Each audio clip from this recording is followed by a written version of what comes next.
죽느냐 사느냐 그것이 문제로다라는 유명한 말이 있죠. 이것은 햄릿이라는 그런 이 책에 나오는 그런 이야기인데요. 요즘에는 이 책이 읽히는 것보다 이 햄릿 증후군이라는 말로 우리에게 더욱 친숙하게 다가오는 게 햄릿이라는 그런 인물입니다. 햄릿 증후군이다라는 것은 요즘 너무나도 많은 정보의 홍수 속에서 스스로 결정을 하지 못하는 현상을 이르는 신조어가 바로 햄릿 증후군인데요. 그러면 우리가 인생을 살면서 가장 많이 고민하는 것은 어떤 것입니까? 여러분들이 가장 많이 고민하는 것, 가장 결정하지 못하는 것은 죽느냐 사느냐와 같은 그런 고지식한 문제는 아닐 것입니다. 제가 보니까 우리 인생에서 가장 많이 고민하는 것은 뭐 이런 거겠죠.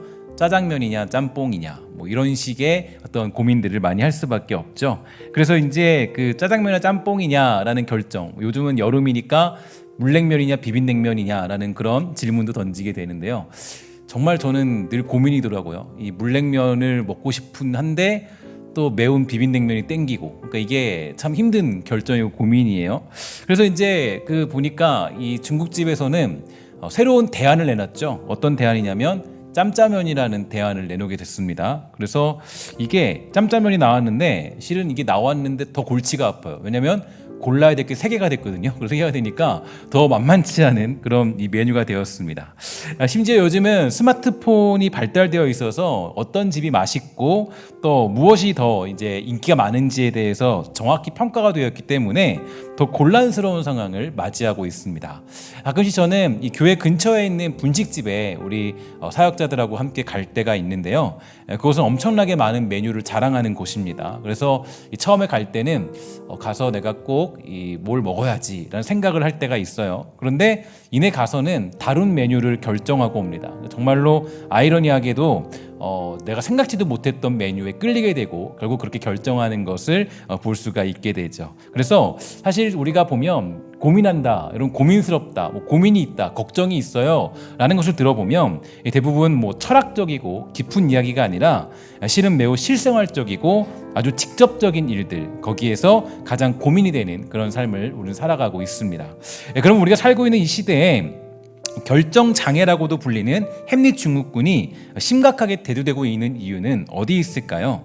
그것은 이 많은 전문가들이 평가해 주기를 우리가 살고 있는 이 시대가 결과와 이 평가만을 중요시하는 시대를 살고 있기 때문이다라고 해석해 주고 있습니다. 쉽게 말해서 맛없다고 하면 어쩌나 실패의 모든 책임을 혼자 져야만 하는 그런 상황들, 그러니까 이 어쩌면 이 고민도 걱정도 많아지는 시대에 살고 있고 어느 하나 쉽게 포기하거나 버릴 수 없어서 끌어안기만 하다 보니까 이 결정은 우리 인생의 최대 난제가 되어버리고 만 것이죠. 그러면 이 결정 장애를 극복하는 방법은 어떤 것일까요? 그러니까 전문가들이 얘기하는 거예요. 제가 얘기하는 게 아니라 결정 장애를 극복하기 위해서는 명확한 자신의 정체성에 대한 회복이 필요하다는 겁니다. 그러니까 되게 철학적이죠. 그러니까 이제 결정장애가 대부분 이 어떤 뭘까요? 그러니까 뭐 짜장면 먹느냐 짬뽕 먹느냐 이것도 명확히 하라는 거예요. 그러니까 내가 정말 어떤 짜장면을 좋아하면 짜장면 먹는 거고 짬뽕 좋아하면 짬뽕을 시키라는 거죠. 그러니까 자기의 정체성을 명확히 하라는 거죠. 그래서 그 정체성에 대한 훈련이 필요하다는 것이 보통 전문가들의 의견이 됩니다. 그리고 이 정체성에 따라서 이 선택과 집중을 할 필요가 있다라고 우리에게 강조해주고 있어요. 저는 이런 훈련들이 우리 그리스도인에게도 무척이나 필요하다고 생각합니다. 그것은 우리들이 그리스도인의 삶을 살아갈 때 어떤 결정을 내리고 어떻게 움직여야 할지를 모를 때가 많이 있기 때문인데요. 그래서 고민을 하게 되죠. 어떻게 해야 될지 모르는 그런 상황들, 갈팡질팡하면서 자기의 삶에 대해서 많은 고민을 합니다. 그래서 하나님의 음성을 듣겠다라고 생각하면서 뭐 이리저리 뛰어다니기도 하지만 실은 정확한 하나님의 음성을 듣는 것은 불가능하기 때문에 오히려 실망하고 괴로움이 더할 뿐이죠. 왜냐하면 하나님은 우리에게 그런 식으로 우리에게 강한 믿음을 주시지 않는 분이기 때문이죠. 그래서 신앙생활하면서 우리들은 내가 지금 어떤 길을 가고 있고 옳은 길로 가는지에 대해서 의문을 품고 살아가야 되는 것입니다. 그러나 그 속에서 우리가 내려야 될 결론이 있어요. 그 결론은 언제나 동일한데 바로 이런 결론입니다. 나는 누구인가에 대한 이 정체성의 회복이 필요하죠. 나는 누구인가에 대해서 그렇게 알게 된다면 우리는 어떤 일을 만나도 그 일 속에서 하나님을 만나고 하나님을 경험하면서 하나님의 손길을 볼 수가 있게 됩니다. 하나님께서 일하시는 것을 깨달을 수가 있게 되는 거죠. 하나님께서 우리의 삶을 주관하시면서 인도하신다는 것을 알게 되므로 좌절하지 않고 오직 믿음의 길로 살아갈 수가 있게 되는 것입니다. 오늘 우리가 보는 본문 속에서도 바울은 10절에서 이 같은 마음과 같은 뜻으로 온전히 합해야 된다라고 하면서 너희들 방황하지 말고 고민하지 말고 같은 마음을 품어라 라고 우리에게 정확한 정체성을 얘기해주고 있죠. 고린도 교회가 가지고 있는 문제에 대해서 이야기해주고 있는데요. 여기서 말하는 같은 마음과 같은 뜻은 어떤 것을 의미할까요? 13절에 보면 바울은 명확히 말해주고 있습니다. 도대체 그리스도께서 어찌 나뉘었느냐? 바울이 십자가에 못 박혔느냐? 아니면 바울의 이름으로 세례를 받았느냐라는 질문을 던지고 있는 게 나타나고 있습니다. 그리고 17절의 결론을 보면 오직 십자가의 능력으로 우리가 하나가 되어서 돌아가야 할 것을 제시해주고 있다라는 거죠. 고린도 교회의 가장 큰 문제 중에 하나가 바로 이 분열에 관한 문제였습니다. 그러니까 분열이라는 것이 아주 큰 문제였는데요. 바로 이 부분에서 우리의 본질 또 우리의 정체성이 어떤 것이냐라는 질문을 그들에게 던지고 있습니다. 그래서 우리는 바울로 인하여서 베드로로 인하여서 세례받은 것이 아니라 오직 예수 그리스도의 십자가로 인하여서 구원받은 것이다 라는 이야기를 하면서 구원의 본질이 무엇인가에 대하여 이야기하며 이 문제를 해결하고 있어요. 그 분열의 문제를 뭘로 표현하면은 오직 예수 그리스도의 십자가로 집중하면서 분열의 문제를 해결하고 있는 겁니다. 이처럼 우리가 신앙생활하면서 우리의 본질을 잊어버리면요, 신앙생활에 많은 문제가 생겨요. 그러니까 내가 신앙생활에 문제가 생겼다 그러면 나의 정체성과 본질을 상실하게 된 겁니다. 그러니까 내가 왜 문제가 생겼냐면 하나님과의 관계에 문제가 생기고 신앙의 어떤 그런 연약함들이 생기고 그 모든 것들을 보면 나라는 존재, 내가 누구냐라는 정체성을 상실했을 때 그런 문제가 생기게 되죠. 그래서 이 어떤 문제가 생겼을 때 그 문제를 해결하는 가장 기본적인 방법이요, 어떤 거냐? 나의 본질이 무엇이냐? 내가 누구냐? 나에 대한 정체성을 명확히 하면 갈팡질팡하는 마음을 우리가 정리할 수 있고 또 가야 되는 길이 어딘지를 명확하게 볼 수가 있어요. 그래서 이 성경이 말하는 본질, 또 우리가 어떤 존재라고 말하고 있는지에 대해서 우리는 살펴볼 필요가 있는데요. 에베소 2장 3절을 보면 다음과 같이 말합니다. 전에는 우리도 다 그 가운데서 우리 육체의 욕심을 따라 지내며 육체와 마음에 원하는 것을 하여 다른 이들과 같이 본질상 진노의 자녀였다라고 우리에게 강조해주고 있습니다. 그러니까 우리의 본질이 뭐라 그래요? 진노의 자녀라 그래요. 그러니까 우리의 본질은 원래는 진노의 자녀였어요. 이게 명확히 밝혀주고 있죠. 그 다음에 갈라디아서 4장 8절을 보면 그러나 너희가 그때에는 하나님을 알지 못하여 본질상 뭐라 그래요? 하나님이 아닌 자들에게 종노릇하였다라고 우리에게 알려주고 있어요. 그러니까 우리의 정체성, 실제적인 정체성과 본질은 어떤 존재예요? 진노의 자녀이고 하나님이 아닌 자들에게 종노릇하던 사람들이었다라는 것을 우리에게 알려주고 있죠. 그러니까 우리라는 존재가 어떤 것인가에 대해서 잘 설명해주고 있습니다.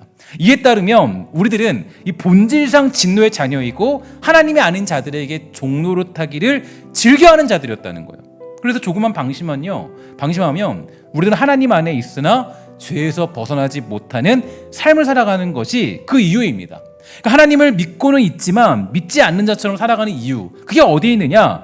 우리의 본질 자체가 그런 존재였기 때문이에요. 그러니까 우리는 하나님의 말씀을 즐겨 따라하는 존재도 아니었고요, 우리는 본질상 진노의 자녀였어요.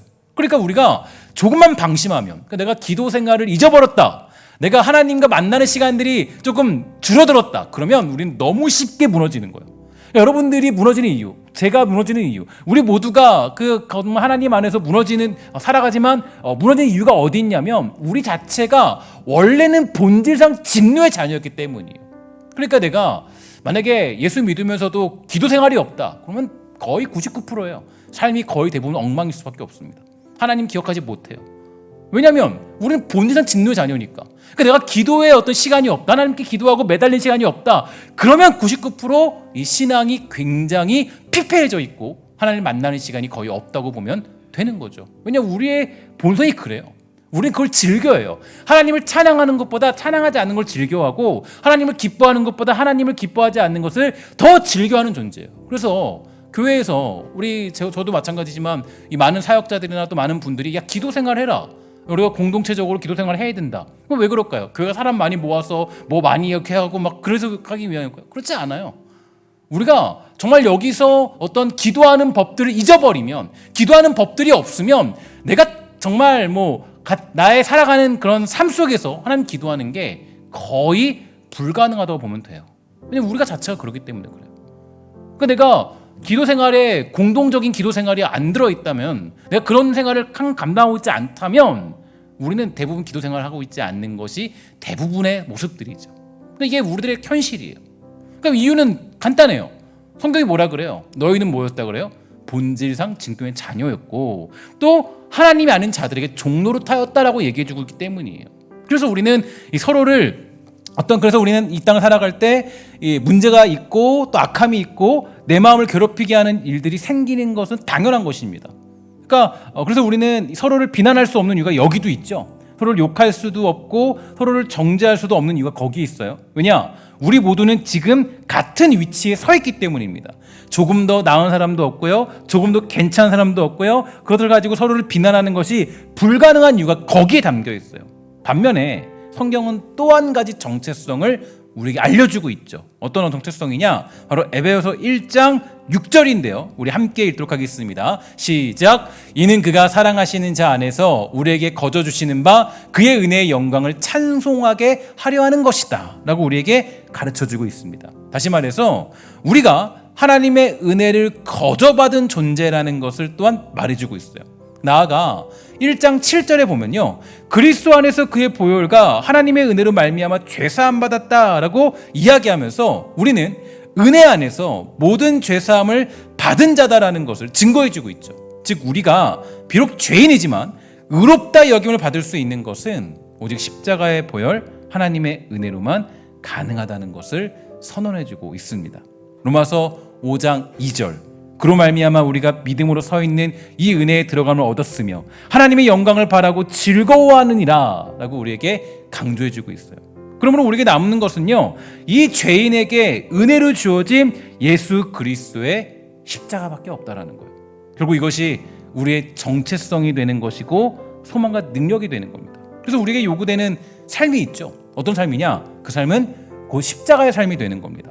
십자가의 길을 걸어가는 것이 이 정체성을 깨달은 자들만이 가는 인생이 돼요. 그러니까 내가 원래는 죄인이었고 원래는 본질상 진노의 자녀였지만, 그러나 내가 십자가의 은혜로 말미암아, 하나님의 은혜로 말미암아 새로운 인생이 되었잖아요. 그러니까 우리가 살아가는 삶은 우리가 다른 삶이 아니라 십자가 삶을 걸어가는 게 그 정체성을 깨달은 사람들만이 가지는 유일한 삶의 방법이 되는 거예요. 이 정체성을 깨달으면 우리는 당연히 십자가의 삶을 걸어가기에 우리가 두려움 없이 달려갈 수가 있게 되는 거죠. 예수님은 나의 제자가 되는 길이 무엇인가에 대해서 설명해 주시면서 제자들에게 말씀하시기를 이렇게 말씀해 주셨습니다. 아무든지 나를 따라오려거든 자기를 부인하고 날마다 제 십자가를 지고 나를 따를 것이니라. 그러니까 오직 그리스도의 십자가를 가지고 이 땅을 살아가는 것이 부름받은 우리의 정체성이라는 것을 예수님은 말씀해 주는 것입니다. 십자가의 길을 걷는다는 것은 단순히 우리가 윤리적이 된다거나 이 착한 삶을 산다거나 도덕적인 성품을 가지는 것은 절대로 아니겠죠. 이거는 이제 우리가 그 삶을 살아갈 때 따라오는 성품들입니다. 이런 것으로 십자가의 길을 걷는 것이라고 생각한다면 그건 잘못된 거예요. 그러니까 이게 우리의 십자가의 완성이다라고 얘기하면 그거는 잘못된 얘기죠. 그러니까 어떤 얘기냐면 우리가 이 자기 십자가의 길을 걸어간다라는 것은요, 우리의 삶을 통하여서 예수 그리스도의 은혜가 드러나는 거예요. 이렇게 생각하시면 쉬워요. 그러니까 내가 십자가의 길을 걸어간다라고 했을 때 남을 돕고 이웃을 사랑하고 내가 어떻게 하고 윤리적이 되고 도덕적이 되고 이런 게 아니라 나를 통해서 나를 구원하신 하나님의 은혜가 드러나는 삶, 그 삶으로 걸어가는 거예요. 그게 바로 우리가 걸어가는 길이라는 거예요. 그러니까 우리가 받은 은혜가 무엇이고 우리가 누리게 된 하나님의 사랑이 무엇인지, 우리에게 복 주시고 우리의 삶을 만들어 가시는 하나님이 어떤 분인지에 대해서 증언할 수 있다면 그게 바로 십자가 삶이라는 거예요. 우리는 은혜로 받은 정체성을 삶에서 드러내는 거죠. 나의 정체성이 무엇인지 이 땅에 알리고 그것을 나타내는 것입니다. 그래서 예수 믿을 때 나의 정체성에 대해서 혼동하기 시작하면요, 내가 무엇을 해야 할지 어떤 결정을 내려야 될지 분별하지 못하는 영적 결정 장애에 빠질 수밖에 없다라는 거죠. 혹시 여러분 영적 결정 장애의 그런 모습을 가지고 있지는 않습니까? 그렇다면 여러분은 이 시간에 나의 정체성이 무엇인지 확실히 확인하여서 다시 한번 믿음의 길이 어떤 것인지 알고 달려갈 줄 아는 복되고 아름다운 신성의 권속이 다 되기를 주의 이름으로 간절히 소망합니다. 오늘 우리가 보는 본문 속에서 이 바울파, 게바파, 그리스도파로 나뉘어서 서로 자신이 맞다고 우기기 시작한 이유가 어디 있을까요? 간단하죠. 은혜로 거저받은 십자가의 사랑을 잊어버렸기 때문이에요. 하나님의 은혜를 잊어버렸기 때문이에요. 그러니까 우리가 은혜로 구원받았는데 자기 실력으로 구원받았다고 생각하는 거예요. 야, 내가 뛰어나니까 똑똑하니까 내 능력으로 구원받아 생각하니까 뭐 내가 개밥파니, 내가 뭐 바울파니, 내가 뭐 어디 파니, 이거 주장하기 시작한 거죠. 분명히 성경 우리가 살펴봤죠. 뭐라 그랬어요? 우리는 진노의 자녀고 우리는 그 죄를 짓는 그런 본질한 진노의 자녀예요. 그리고 하나님의 은혜로 구원받았어요. 이건 확실한 사실이죠. 그 은혜로 구원받았는데 그런데 이 고린도 교회에 어떤 일이 있었어요? 여러분 훗날 그 후에 보면 알겠지만 자신들이 뭐 방언도 할 줄 알고 뭐 예언도 할 줄 알고 병도 고칠 줄 알고 이외에도 많은 어떤 달란트가 있었죠. 자기가 뭐 하고 할 수 있는 많은 일들이 있었을 거예요. 그러니까 자기의 어떤 노력과 실력들, 나의 경험들 그 모든 것들을 살펴보다 보니까 뭘 잊어버렸어요? 십자가의 사랑을 잊어버린 거예요. 십자가의 은혜를 잊어버린 거예요. 하나님의 은혜를 상실한 거예요. 자기가 왜 구원받았는지 어떻게 구원받았는지를 잊어버리게 된 거예요. 그러니까 뭐예요? 내가 맞다고 우기기 시작한 거죠. 내 생각이 맞아. 내 실력으로 구원받았어. 그래서 교회가 어떻게 돼요? 분열되죠. 그 분열 속에서 서로가 서로를 비방하면서 정죄하기 시작한 겁니다. 이 죄인에게 주어진 십자가의 은혜, 그 찢겨진 예수 그리스도의 흔적은 사라진 채 자기의 의와 공로만 가득해지면서 고린도 교회는 분열되는 증상을 겪게 된 것입니다. 오늘 우리가 살아가는 신성교회, 한국교회도 이러한 현상에 빠질 위험이 많이 있다라고 생각해요. 한국교회는 정말 많은 성장을 해왔고 우리 신성교회도 거듭 성장하면서 이 자신의 자리를 굳게 지켜왔습니다. 그러나 우리 안에 예수 그리스도의 정체성, 그 십자가의 흔적과 고난이 사라지기 시작하면 여러분 어떻게 될까요? 뻔하죠? 뭐 어떻게 돼요? 분열이에요. 십자가의 은혜가 사라지면 그때는 뭐 고린도 교회가 정확히 보여줘요. 분열이 왜 일어나냐? 그 이유는 너희들이 정체성을 잃어버렸기 때문이다. 아니 은혜로 구원받았는데 은혜를 받아들이지 못한 사람이 어디 있어요? 내가 은혜로 구원받았는데 은혜를 받아들이지 못할 문제가 어디 있어요? 이 죄인을 받아주셨는데 내가 받아주지 못한 사람이 누가 있냐고요. 그런데 어때요? 자꾸 내가 드러나니까, 내가 어떠니까, 내가 뭐 했으니까, 내가 뭐 할 줄 아니까, 얼마큼 했으니까 누가 용납이 안 되는 거예요. 하나님의 은혜는 사라져버리는 거예요. 그러니까 자기 정체성의 상실은 결국에 어떤 일이 벌어지는 거예요? 결국에는 이 분쟁하며 분열되는 그 시초를 그렇게 주는 그런 모습들이 되는 겁니다. 그럼 우리의 정체성이 무엇인지 어떤 존재인지를 망각하면 우리가 아무리 많은 은혜를 받아도 다음 세대에는 예수 그리스도가 누구인지 알 수 있는 길이 없다라는 것입니다. 왜 교회에 여러 세대가 공존하고 있을까요? 왜 직분이 있고 아이가 있고 이 사람 저 사람들이 함께 뒤엉켜서 신앙생활하고 있을까? 생각해 보셨나요? 왜 전 세대가 함께 살아가는 그런 공동체로 하나님 우리를 부르셨을까? 그것은 예수 그리스도의 십자가의 흔적을 가진 사람들이 다음 세대에게 우리의 정체성을 제대로 소개시켜 주기 위함입니다. 우리가 함께 그리스도의 십자가에 못 박혀 죽었고 그 십자가의 흔적을 가진 사람이라는 것을 그 다음 세대에게 알려주기 위함이에요. 그게 바로 우리에게 주어진 사명이고 우리가 해야 될 역할이 되는 겁니다. 그러나 우리는 지금 어떤 시대, 어떤 세대를 맞이하고 있습니까? 다음 세대와 그 다음 사람들에게 예수 그리스도의 십자가의 흔적을 가진 사람의 삶이 무엇이고 예수 그리스도가 누구인지에 대해서 정확하게 소개시켜주고 있는 시대를 살고 있습니까? 우리는 조용히 나 자신에게 물어봐야 됩니다. 예전에 제가 어렸을 때만 해도요, 그 유행하던 것이 있었어요. 여러분 그 인터넷 채팅이죠, 채팅. PC 통신, 즉 이 모뎀이라는 기기를 통해서 서로 알지 못하는 사람들과 대화하면서 이야기하고 서로 만남을 주선하는 것이 바로 인터넷 채팅이었습니다.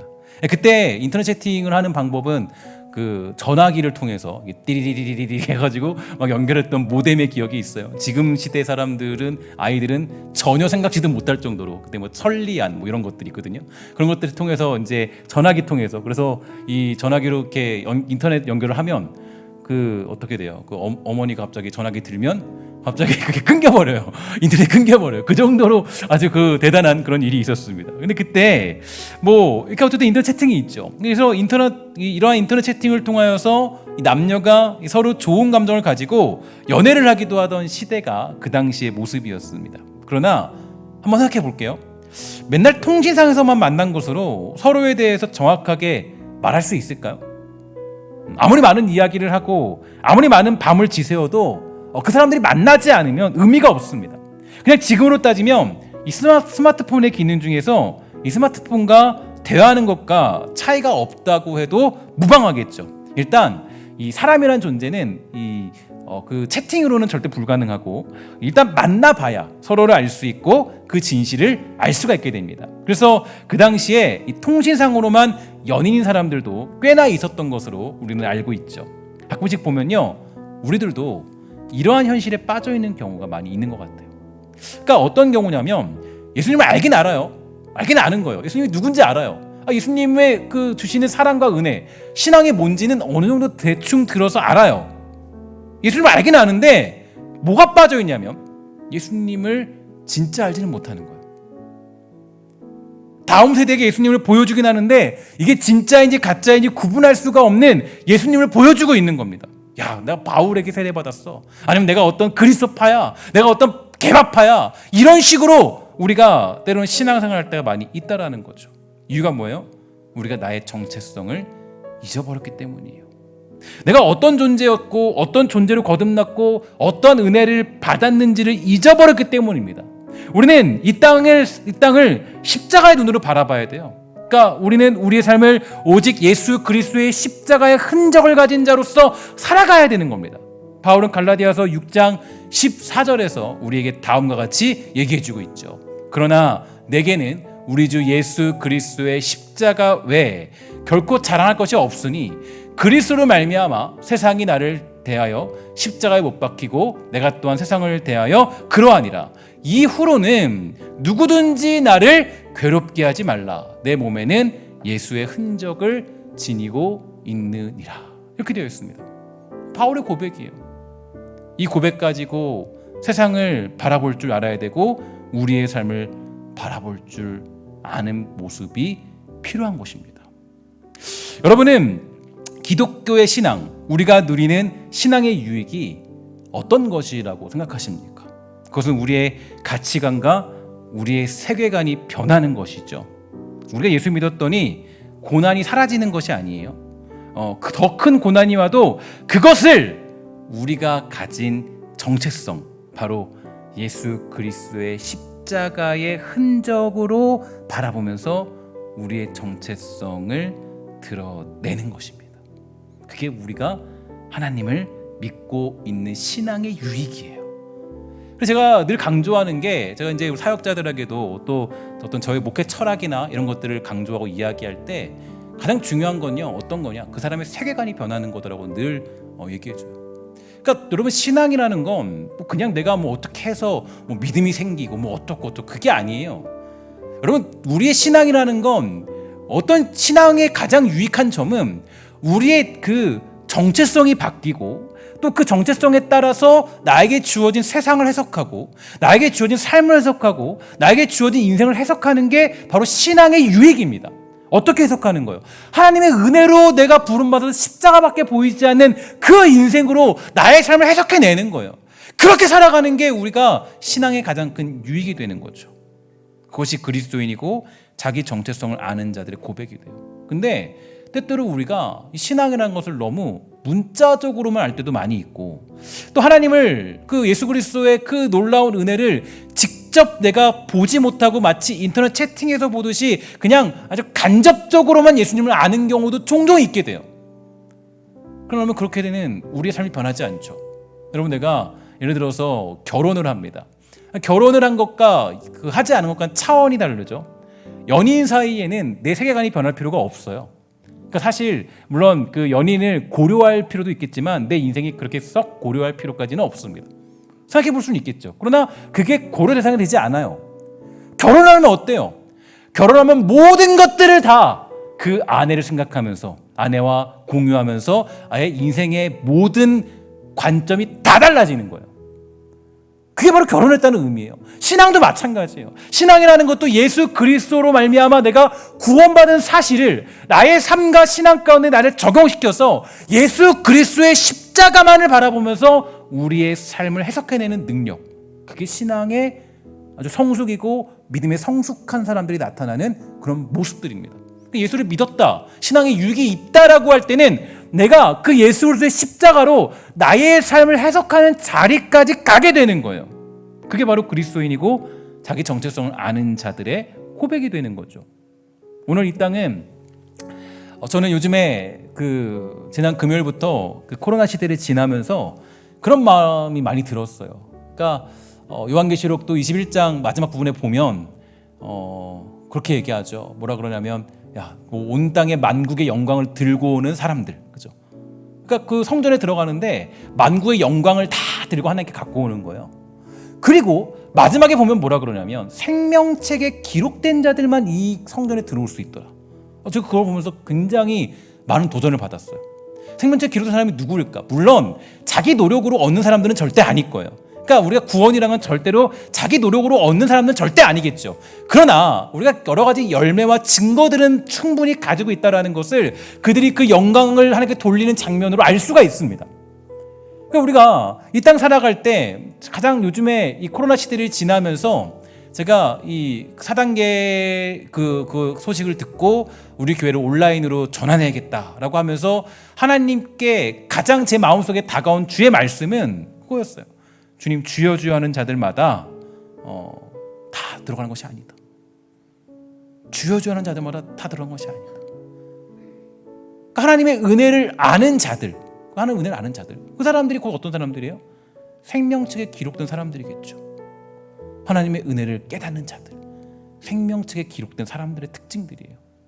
물론 구원이라는 것은 하나님의 은혜 안에 있고 전적인 그분의 계획 안에 있습니다. 그러나 그냥 막무가내로 은혜를 아무것도 모른 채 살아가는 사람들을 향하여서 하나님이 그렇게 그냥 은혜를 쉽게 던져주는 분은 아닐 거예요. 이 땅 살아갈 때 우리는 은혜를 받은 자로서, 은혜를 누린 자로서, 그러니까 하나님의 택하신 생명체에 기록된 자들은 아마도 대부분의 경우가 어떤 그 소수의 사람들을 제외하고 대부분의 경우는 그 은혜를 아는 자로서 영광 돌리며 살아가는 삶을 살게 될 것이라는 겁니다. 그래서 뭐라 그래요? 주님 분명히 말씀하셨어요. 주여 주여 하는 자마다 다 천국에 들어갈 수 없다. 자기 정체성을 모른다면, 그죠? 알 수 없다면 그런 자들이 주여 주여 하는 자들이 아닐까, 이런 생각을 한번 해보게 되었습니다. 적어도 생명체에 기록된 자들은 아마 그런 사람들일 것 같아요. 자신이 어떤 은혜를 받았고 어떻게 살아야 하는지를 명확히 알고 있는 사람들 아니겠습니까? 오늘 우리 사랑하는 신성의 권속들 모두가 이러한 자들로 잘 준비되어져서 우리 모두가 저 천국에서 함께 영광의 기쁨을 다 누리는 주의 백성 되기를 주의 이름으로 간절히 소망합니다. 여러분, 축복하는 것은 코로나 시대를 지날 때 우리 주님과 더욱 가까워집시다. 그리고 뭐 그런 생각을 많이 해봤어요. 사실 이번에도 사실 오늘까지 주일 예배를 다 드리고 그냥 내일부터잖아요. 방역은 내일부터이기 때문에 오늘까지 다 드려도 된다라는 게 이제 정부의 방침입니다. 고민을 많이 했어요.